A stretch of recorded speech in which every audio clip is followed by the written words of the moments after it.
रहीम अस्सलाम वालेकुम स्टूडेंट्स।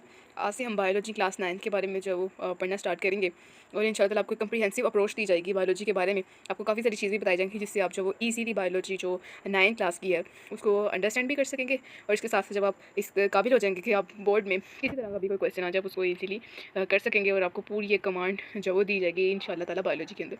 अगर हम 9 क्लास की बायोलॉजी के अंदर बात करें तो इसके टोटल जो चैप्टर्स बनते हैं वो 11 हैं। ठीक है, और चैप्टर जो है वो आसान है और ये बायोलॉजी की बुनियाद बनाते हैं। एक बेस है ये सब बायोलॉजी की। ठीक है, तो आज अब हम चैप्टर नंबर 1 से स्टार्ट करेंगे जिसका नाम द साइंस ऑफ बायोलॉजी है कि बायोलॉजी की साइंस के बारे में हमने बातचीत करनी है। तो उसको आज हमें डिस्कस करना है।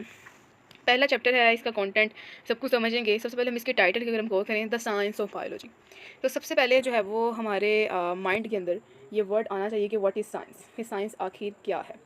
ठीक है, तो व्हाट इज़ साइंस, साइंस को सबसे पहले हम डिस्कस करेंगे कि साइंस क्या है। तो साइंस कोई भी एक ऐसी चीज़ जो कि क्या करे कि आपके जिसके अंदर जब हमारे पास ऑब्जर्वेशन इम्प्लाई हो, फिर उसके बाद उसके फर्दर एक्सपेरिमेंट्स के ज़रिए उस ऑब्जर्वेशन की वेरिफिकेशन की जाए। ठीक है, उसको हम साइंस कहते हैं इस प्रोसेस के अंदर। यानी कि साइंस इस पे बेस नहीं करती कि आपने जो है वो एक दफ़ा एक ऑब्जर्वेशन ली और आपने उसकी बुनियाद पर रिजल्ट रख दिया कि ये है, नहीं जी। पूरा एक प्रोसेस होता है साइंस के अंदर जिसे हम जो है वो एक नाम देते हैं।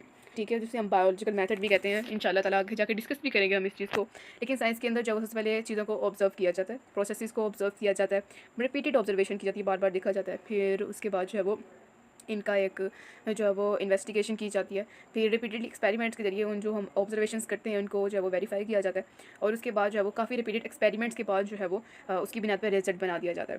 साइंस की अगर ना होती तो आज जो है वो यहाँ पे बैठ के मैं आपको बायोलॉजी ना पढ़ा रही होती, हाँ ना आप यहाँ पे बैठ के जो है वो इल्म से इल्म जो है वो मुस्तफ़ीद हो रहे होते। अगर साइंस ना होती तो पास्ट में जितनी जो है वो लोग बीमारियों से मर जाते तो वो भी नहीं। साइंस की वजह से जो है वो डेथ रेट जो है वो काफ़ी ज़्यादा जो है वो डिक्लाइन हुआ। लोग जो है वो पास्ट के अंदर अगर बीमार होते थे तो वो तबीयत जो है वो ताहट का शिकार हो जाती थी और कई कई देर तक जो है वो बीमार ही रहते थे। लेकिन अब साइंस की बदौलत जो है वो ये सहूलत है कि इंसान जो है वो एक आध दिन जो बीमार रहता है और वो ठीक हो जाता है। ठीक है, अब साइंस के अंदर स्टार्टिंग अगर हम बात करें तो साइंस का जो क्योंकि हमारे पास ऑब्जर्वेशन भी जो है वो स्टार्टिंग में थी तो इतना नॉलेज हमारे पास नहीं था। तो सिंपली जो है वो एक आध बुक के अंदर ही जो है वो सब जो सब्जेक्ट्स हैं, सब एक्सपेक्ट्स जो हैं वो वर्ल्ड दुनिया के उनकी स्टडी वगैरह को जो वो रख दिया जाता था। लेकिन फिर with the passage of time जब नॉलेज पड़ा तो एक बुक के अंदर सबको इकट्ठा करने से जो है वो मुश्किल हो गया था। तो इसीलिए ज़रूरत पेश आई कि क्यों ना इनको आगे जो है वो सब फील्ड्स के अंदर डिवाइड कर दिया जाए, जिसमें जो मेन फील्ड्स हैं हमारी उसमें मैथमेटिक्स है, केमिस्ट्री है, फिजिक्स है, and the most important for the life of the human on the earth is the biology. Biology जो है वो लाइफ को डील करती है और इसके अंदर जो है वो देखा जाता है कि किस तरीके से लिविंग ऑर्गेनिज्म जो है वो इवॉल्व हुए, किस तरीके से उन्होंने अपनी जो वो लाइफ जो वो कंटिन्यू कर रखे हैं, किस तरीके से उन्होंने अडोप्टेशन की एनवायरनमेंट के अंदर। तो उस सब चीज़ों को जो है वो हम बायोलॉजी कहते हैं। तो यहाँ तक जो है वो ब्रीफ मैंने आपको इंट्रोडक्शन देने की कोशिश की कि आपके इस टाइटल का क्या मतलब है, the science of biology. Basically हमने यहाँ पे देखना है कि साइंस की जो फील्ड है बायोलॉजी, इसका जो है वो इंट्रोडक्शन हमें देखना है इस चैप्टर के अंदर। और यहाँ पर साइंस ऑफ बायोलॉजी से मिलाते हैं कि बायोलॉजी की जो मोटी मोटी बुनियादें हैं वो क्या है। ठीक है, तो सबसे पहले हम यहाँ से हम स्टार्ट करते हैं। यहाँ पे हमारे पास साइंस की बताया हुआ है कि साइंस क्या है कि एक्सप्लोरिंग करने के मिस्ट्रीज़ के अंदर।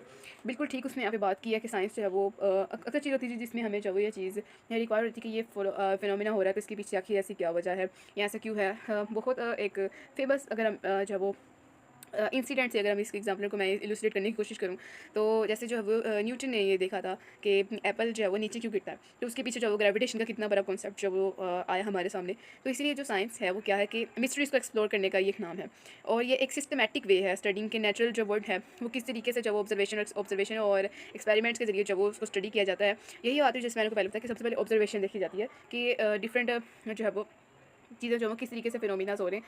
फिर रिपीटेडली ऑब्जर्वेशन के बाद रिपीटेड एक्सपेरिमेंटेशन से उनकी वेरिफिकेशन की जाती है। ठीक है, और फिर यही उसने आगे बताया हुआ है कि साइंस जो है वो उनको डिफरेंट ब्रांचेस के अंदर, जैसे बायोलॉजी, फिजिक्स, मैथमेटिक्स के अंदर जो ये मेन ब्रांचेस हैं, इन ब्रांचेस के आगे जो है वो फर्दर हमारे पास जो है वो सब ब्रांचेस निकलती हैं जिसमें से आज हम बायोलॉजी की ब्रांचेस को जो है लास्ट में डिस्कस करेंगे।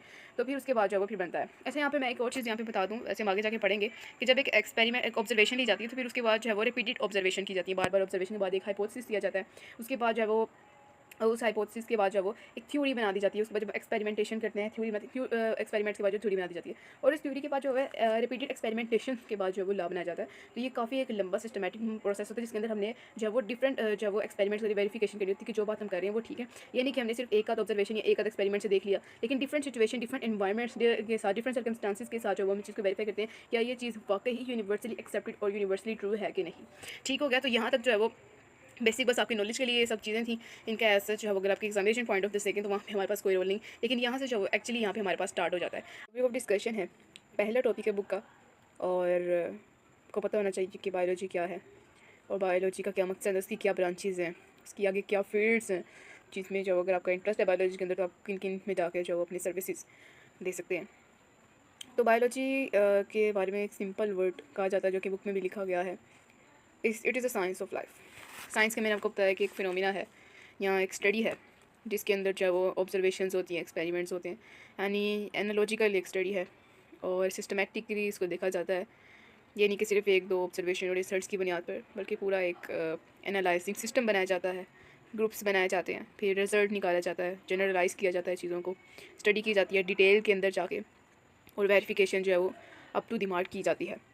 तो ये लाइफ की एक साइंस है। अब लाइफ की साइंस है तो इससे क्या मुराद?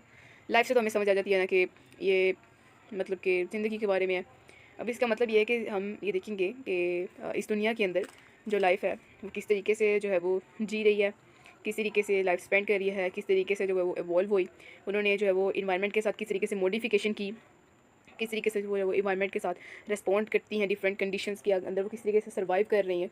तो इन सब चीज़ों को जो है वो हमने डिस्कस करना है। और साइंस ऑफ लाइफ से ये मुराद है कि हमने जो वो लाइफ के बारे में स्टडी करनी है कि वो किस तरीके से जो वो बनी है, किस तरीके से काम कर रही है, कैसे चल रही है, इन सब चीज़ों के बारे में स्टडी करनी है हमने। और डिफरेंट जो बिहेवियर्स को नोट डाउन करना है, ऑब्जर्वेशन कलेक्ट करनी है एक स्पेसिफिक स्पीशी के बारे में, एक स्पेसिफिक एनिमल के बारे में। अब हमने देख लेना कि बायोलॉजी का वर्ड है क्या, वर्ड के बारे में आ जाते हैं। तो एक तो हमने मफहूम क्लियर कर लिया, अब हम लफ्ज़ी माने की तरफ आ जाते हैं। ये दो अल्फाज जो है वो उनका मजमूआ है, दो जो वर्ड्स हैं वो ग्रीक वर्ड्स हैं। उस ज़माने में जब जो बायोलॉजी का ओरिजिन हुआ, ग्रीक जब वो अरूज पर थी, अपने जोबन पर थी। अब जब वो इनको एक डेड लैंग्वेज जब वो कंसीडर किया जाता है, बट तब जब वो ग्रीक एक ज़िंदा ज़बान थी और काफ़ी ज़्यादा जो साइंटिस्ट, ग्रीक साइंटिस्ट ने साइंस के अंदर तरक्की भी की। तो दो जो वो बायोलॉजी अल्फाज का मरकब है, एक तो बायोस और एक लोगोस है। BIOS means life, logos means study. English के अंदर हमने इनका देख लिया तर्जमा।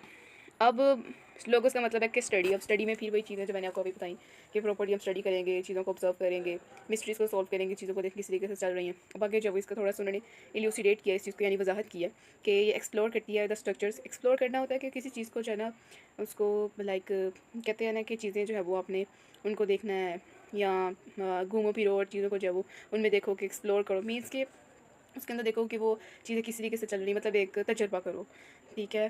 तो यानी कि बायोलॉजी के अंदर जब हम देखेंगे स्ट्रक्चर्स को कि लिविंग ऑर्गेनिज्म के स्ट्रक्चर्स क्या हैं, इनके फंक्शंस क्या हैं, या ऑर्गेनिज्म के साथ जब इनके इंट्रैक्शंस क्या हैं। ठीक हो गया। अब जब हम मेनली वन बाय वन बात कर लेते हैं, फर्स्ट ऑफ ऑल कि what the basic principle of the structure, कि स्ट्रक्चर का बेसिक प्रिंसिपल क्या है। अब स्ट्रक्चर से हमें पता चल जाएगा कि किस तरीके से जब वो स्ट्रक्चर फंक्शन जो परफॉर्म किए जाते हैं। इट मीन्स कि स्ट्रक्चर कंपोजिशन क्या है या फंक्शन जो है किस तरीके से हो रहे हैं, और लिविंग थिंग्स का इंट्रैक्शन जो है वो क्या है बेसिकली। तो स्टूडेंट्स, यहाँ तक हमने ये चीज़ें सब देख ली कि बायोलॉजी का इंट्रोडक्शन हमने ब्रीफ से देख लिया, और बाकी देख लिया कि बायोलॉजी से हम क्या आगे कर सकते हैं, क्या क्या किस तरीके से बायोलॉजी हमारे लिए हेल्पफुल साबित हुई, ये सब कुछ हमने देख लिया। और लास्ट लाइन के अंदर जो है वो उसने ये चीज़ बताई हुई है कि बायोलॉजी की रेंज के बारे में उसने डिस्कस किया हुआ है। तो बायोलॉजी की रेंज जो है वो कहता है कि ये एक डिस्कवरी की जर्नी है, ठीक है, जिसके अंदर जो है वो माइक्रोस्कोपिक वर्ल्ड ऑफ बैक्टीरिया से लेके हम वास्ट इकोसिस्टम तक जो है वो डिस्कस करते हैं। यानी कि हमारे पास जो माइक्रो ऑर्गेनिज़म्स हैं, छोटे छोटे बैक्टीरिया है, फंजाई हैं, या और भी छोटे छोटे जैसे प्रोटोज़ोआ है, अर्थवर्म है और प्लेनेरिया है, इनसे लेकर एक वास्ट इकोसिस्टम। यानी इकोसिस्टम वो होता है जिसमें काफ़ी सारी कम्युनिटीज़ होती हैं, कम्युनिटीज़ पॉपुलेशंस होती हैं। अब पॉपुलेशन से मुराद ये होता है कि सेम जो इंडिविजुअल्स हैं उनके ग्रुप को हम पॉपुलेशन कहते हैं। यानी कि अगर हम ह्यूमंस की बात करें तो एक जगह पर एक ह्यूमंस का ग्रुप रह रहा है तो उसे हम पॉपुलेशन कहेंगे। लेकिन अगर काफ़ी सारी पॉपुलेशन हो तो फिर वो एक कम्युनिटी बन जाती है। यानी कि अगर इंसानों के साथ जो है वो चिड़ियाँ भी रह रही हैं, देखें तो एक प्लांट्स भी हमारे साथ जो है वो रहते हैं, तो ये कम्युनिटी है। इस तरीके से जब बहुत सारी कम्युनिटीज़ मिल जाती हैं तो एक कम्प्लेक्स सिस्टम बन जाता है, यानी उसमें डिफरेंट तरह की स्पीशीज़, डिफरेंट तरह के जो हैं वो ऑर्गेनिज़म रहते हैं। और इस तरीके से इनकी स्टडी को जो है वो एक साथ फिर जिस जगह के अंदर रह रहे होते हैं उन्हें हम इकोसिस्टम कहते हैं। यानी ये मिलकर एक कम्प्लेक्स सिस्टम बनाते हैं जिसे हम इकोसिस्टम कहते हैं। तो बायोलॉजी जो है वो क्या करती है कि वो माइक्रोस्कोपिक वर्ल्ड ऑफ बैक्टीरिया से लेकर एक वास्ट सिस्टम तक जाती है, यानी कम्प्लेक्सिटी की तरफ बढ़ती चली जाती है कि हम इकोसिस्टम को भी डिस्कस कर लेते हैं। और काफ़ी सारी इकोसिस्टम्स होते हैं, सिर्फ एक नहीं, और भी काफ़ी सारे होते हैं, डिफरेंट इकोसिस्टम्स होते हैं। और प्लेनेट के ऊपर यानी कि दुनिया के ऊपर जब वो इकोसिस्टम्स को भी ये डिस्कस करती है। तो ये ब्रीफ जो है वो इंट्रोडक्शन था बायोलॉजी की। जैसे जैसे हम आगे बढ़ते जाएंगे हमें और ज़्यादा वसी तौर पर समझ आती जाएगी कि बायोलॉजी क्या है। आज के इस लेक्चर में सिर्फ इतना ही। इंशाल्लाह कल से बाकायदा तौर पर आपको जो मेजर फील्ड्स ऑफ बायोलॉजी सिखाई जाएंगी और प्रॉपर नोट्स में भी साथ साथ आपको जो है वो ड्रा करके भी बताया जाएगा कि क्या कहना चाहते हैं हमसे। फ़िलहाल यहाँ तक इतना ही। अल्लाह हाफिज़।